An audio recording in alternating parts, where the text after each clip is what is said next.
Dear students, after studying this module, you shall be able to know how to make samples for recording the spectra of different organic compounds, understand the working of IR spectrophotometer and have an hands-on experience of recording the IR spectrum. Sample preparation in IR spectroscopy. Dear students, now we will tell you how do we record a sample in infrared spectroscopy. IR spectrum of a compound can be recorded in many different forms such as liquid, solid, gaseous and in solution state. Some of the materials are opaque to infrared radiation. So, in order to obtain spectra, they must be dissolved or diluted in a transparent matrix. For recording IR spectra, the sample should be properly dry as water absorbs near 3710 and 1630 centimeter inverse. The samples should be perfectly dried since cell materials like sodium chloride and potassium bromide are usually spoiled by moisture. Solid samples. There are several methods by which an IR spectrum of a solid sample can be recorded. Now, we look into each of these methods in detail. First is as a pressed disc. The first common method involves the mixing of finely ground solid sample with powdered potassium bromide. A translucent pellet of this powder mixture is formed by pressing under mechanical pressure. The main advantage of using potassium bromide is that it does not interfere with the bands due to the compound, since potassium bromide is transparent to IR radiations in the range of 4000 to 650 centimeter inverse, and this range is useful for an organic chemist, and thus it gives a better spectra. The disadvantage of this method is that potassium bromide absorbs water very quickly, which may interfere with the spectra that is to be obtained. Now, the second method to obtain a solid sample is as a mull or a paste. Finely ground compound is mixed with an oily mulling agent, usually known as nujol, using a pestle and a mortar. A thin film of this mull is placed between two flat plates of sodium chloride and the spectrum is thus recorded. The main disadvantages of this method is that nujol has absorption bands at 2924 to 2860, 1462 and 1380 centimeter inverse. So, these are the interfering bands in our interesting region. Therefore, no information about the observed compound can be obtained in this region. Third is preparation of solid sample as a film. A third method is to dissolve the solid sample in a suitable non-hygroscopic solvent, usually methylene chloride or carbon tetrachloride. A drop of this solution is deposited on the surface of potassium bromide or sodium chloride plates. The solution is then evaporated to dryness and the film is thus recorded on the potassium bromide disc and analyzed directly to obtain the IR spectrum. The most important thing is that the film should not be too thick, otherwise light will not be able to pass through it. This method gives good results with dilute solution of the compound in a non-polar solvent. Second, we come on to the liquid sample preparation. Liquids are studied neat or in solution. A drop of neat liquid sample or a solution of the sample in an appropriate solvent is placed between the two plates of a salt, generally sodium chloride or potassium bromide, to give a thin film and analyze to obtain the spectrum directly. The plates are transparent to the infrared light and do not introduce any lines onto the spectra. Salt plates break easily and are water soluble. Therefore, compounds analyzed by this method should be free from water. Spectrum obtained by this method is known as neat spectrum since no solvent is used in recording the spectrum. We now come to the preparation of gaseous samples. The gas is introduced into a special cell with a long path length, and the walls of its both the ends are normally made up of sodium chloride. Gases have very less densities compared to liquids, and hence path lengths should be correspondingly greater, usually 10 centimeter or longer. The vapor phase technique is limited because most of the organic compounds have very low vapor pressure to produce a useful absorption spectrum. It is important here to note that the spectra obtained from different sample preparation methods will look slightly different from each other due to differences in the sample's physical states.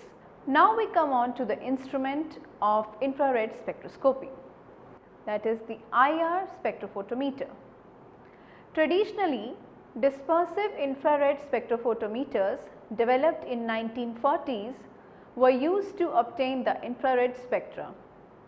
In 1960s, a new method was developed known as Fourier transform infrared, that is FTIR spectrometer.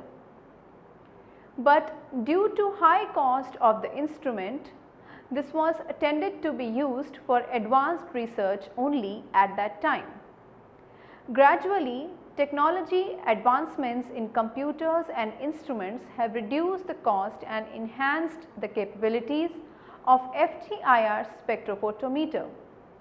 Today, they are predominantly used and have improved the acquisition of infrared spectra dramatically.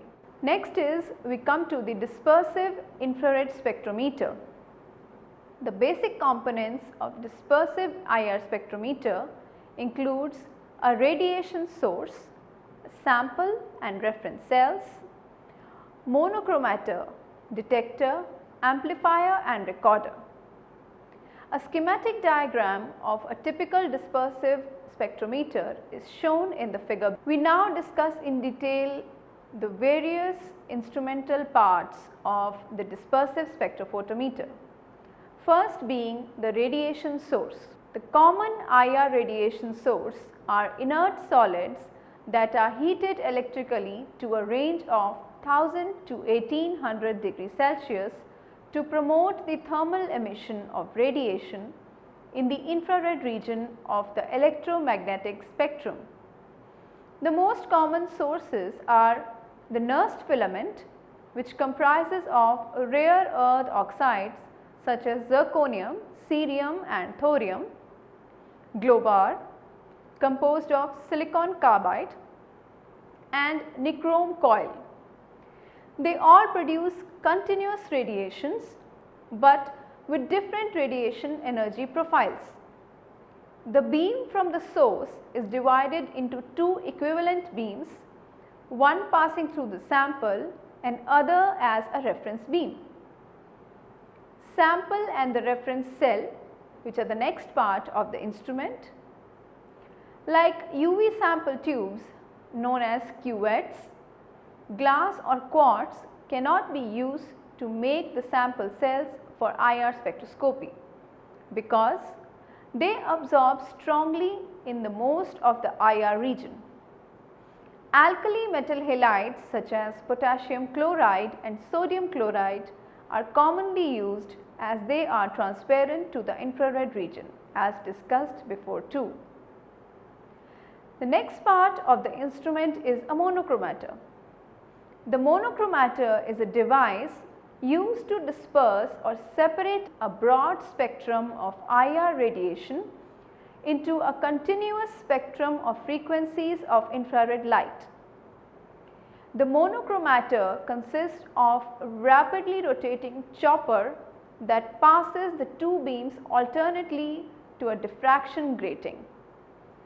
The slowly rotating diffraction grating varies the frequency or wavelength of radiation, sends it to the individual frequency to the thermocouple detector, which generates an electrical signal as a response. The next parts are the detectors and the amplifier. The detectors are devices that convert the radiant energy into an electrical signal. The detector determines the ratio between the intensities of the reference and sample beams. Due to the difference in intensities of the two beams falling on the detector, an alternating current starts flowing from the detector to the amplifier, where it is amplified and relayed to the recorder. The detectors used in IR spectrometers can be categorized into two classes. One is the thermal detectors and the other is the photon detectors. Thermal detectors consist of several thermocouples connected together to produce greater sensitivity. They measure the heating effect produced by infrared radiation that causes the flow of current. The current produced is proportional to the intensity of radiation falling on the thermal detector. Photon detectors, on the other hand, rely on the interaction of IR radiation and a semiconductor material. Non-conducting electrons are excited to a conducting state and therefore producing a small current or voltage. The next part is the recorder. It records IR spectrum as a plot of frequency of absorbed radiation and intensity of absorption in terms of transmittance. Unlike UV spectroscopy, here we use the wave number unit. As the detector records the ratio of the intensities of the two beams, therefore percent transmittance is recorded as transmittance T is equal to I divided by I naught. Percent transmittance, that is percent T, is equal to I divided by I naught multiplied by 100, where I naught corresponds to the intensity of the incident radiation and I is the intensity of the radiation emerging from the sample. This is clearly depicted in the figure that you can see. We can see the IR source, the sample compartment, the reference and the sample cells, the chopper, the detector and the monochromator clearly in this figure. Now next we come on to the second type of infrared spectrophotometers, that is the FTIR or the Fourier transform infrared spectrometers. Fourier transform spectrometers have recently replaced dispersive instruments for most applications due to their superior speed and sensitivity. They have greatly extended the capabilities of infrared spectroscopy and have been applied to many areas that are very difficult or nearly impossible to analyze by dispersive instruments. Instead of viewing each component frequency sequentially as understood in a dispersive infrared spectrometer, all frequencies are examined simultaneously in Fourier transform infrared spectroscopy. The basic components of an FTIR spectrometer are shown schematically in figure as you can see. The radiation emerging from the source is passed through an interferometer to the sample before reaching a detector. Then the signal is amplified and converted to digital form by an analog to digital converter and transferred to the computer in which Fourier transform is carried out. Interferometer divides radiant beams, generates an optical path difference between the beams and then recombines them in order to produce repetitive interference signals measured as a function of optical path difference by a detector. Thus, an interferometer produces interference signals which contain infrared spectral information generated after passing through a sample. The most commonly used interferometer is a Michelson interferometer. It consists of 3 active components, which are a moving mirror, a fixed mirror and a beam splitter. This can be easily seen in this figure. The 2 mirrors are perpendicular to each other, that is at 90 degrees to each other. The beam splitter is a semi-reflecting device and bisects the plane of these 2 mirrors. The beam splitter is often made by a coating of thin film of germanium or iron oxide into an infrared transparent substrate such as potassium bromide or cesium iodide. The energy goes from the source to the beam splitter, which splits the beam into 2 parts. One part is transmitted to a moving mirror, one part is reflected to a fixed mirror. The moving mirror moves back and forth at a constant velocity.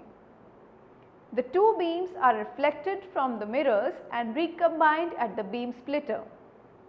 The beam from the moving mirror has travelled a different distance than the beam from the fixed mirror. When the beams are combined, an interference pattern is created. Some of the wavelengths recombine constructively and some destructively. This interference pattern is called an interferogram. This interferogram then goes from the beam splitter to the sample, where some energy is absorbed and some is transmitted. The transmitted portion reaches the detector. The detector reads this information about every wavelength in the infrared region simultaneously at the same time. This is clearly depicted by the figure that you can see here. Now, the moving mirror produces an optical path difference between the 2 arms of the interferometer, the relative position of the moving mirror to the fixed mirror. If the 2 mirrors are an equal distance from the beam splitter, the 2 beams travel the same path length. Therefore, 2 beams are totally in phase with each other and hence they interfere constructively and lead to a maximum intensity reaching to the detector. When the moving mirror travels in either direction by a distance of lambda divided by 4, the optical path is changed by 2 into brackets lambda divided by 4 bracket closed, or in other words lambda divided by 2. The 2 beams are 180 degree out of phase with each other and thus interferes destructively, resulting in minimum intensity which reaches the detector. If the moving mirror further travels by lambda divided by 4, then the optical path difference will be lambda, that is 2 into lambda divided by 2, which becomes lambda. The 2 beams are again in phase with each other and result in constructive interference again, giving a maximum response in the detector. Such a maximum will be observed when the path difference is an integral multiple of lambda. Thus, moving mirror is the key component of an interferometer because alternate light and dark images will reach the detector if the mirror is slowly moved away either from or towards the beam splitter. When the mirror is moved at a constant velocity, the intensity of radiation reaching the detector varies in a sinusoidal manner to produce interferogram. The interferogram is a complex signal, but its wave-like pattern contains all the frequencies that make up the infrared spectrum. It is actually a time domain spectrum and records the detector response versus time. If the sample happens to absorb in this frequency, the amplitude of the sinusoidal wave is recorded by an amount proportional to the amount of sample in the beam. Now students, to obtain the infrared spectrum, the detector signal is sent to the computer, where mathematical operation known as Fourier transform converts this interferogram, that is a time domain spectrum displaying intensity versus time, to the final IR spectrum, a frequency domain spectrum showing plot between intensity of signal versus frequency. Now students, after having learnt about the two type of instruments of IR spectroscopy and sample preparation, we now lead you to the hands-on operation of an FT-IR spectrometer, which is nowadays used commonly in all of the laboratories. Step 1. First step is the sample preparation. Sample preparation has already been discussed in the above section by me. Step 2. The second step is to obtain an interferogram of the background, which consists of an IR active atmospheric gases like carbon dioxide, which shows a doublet at 2360 cm inverse and a sharp spike at 667 cm inverse. This phenomena has been discussed in the earlier modules, why CO2 shows such band sharp spikes. This is again the spectra is shown in the figure, and the spectra of water vapors which is in the background, which shows two irregular groups of lines at about 3600 cm inverse and about 1600 cm inverse. This again is shown in figure. Nitrogen and oxygen are not IR active, and hence even though being as atmosphere gases, they do not absorb in the IR region. This interferogram is subjected to Fourier transform, which gives the spectrum of the background. Now step 3. In the third step, spectrum of the sample under investigation is obtained by the similar procedure. This spectrum contains absorption bands from the sample as well as the background, whether gaseous or solvent. Step 4. The ratio between the single beam sample spectrum and the single beam background spectrum gives the spectrum of the sample. Computer software automatically subtracts the spectrum of the background from the sample spectrum. Now step number 5, which is the final step. Finally, the data obtained is analyzed by assigning the observed absorption frequency bands in the sample spectrum to appropriate normal modes of vibration in the molecules. Now students, we summarize whatever we have learned in this module. The IR spectrum can be obtained in all three states, that is solid, liquid, gaseous, as well as in liquid solution. The Fourier transform infrared spectrometers are superior to traditional dispersive spectrometers and give high resolution spectrum in less time. So these are the two things that we have learned in detail in today's module.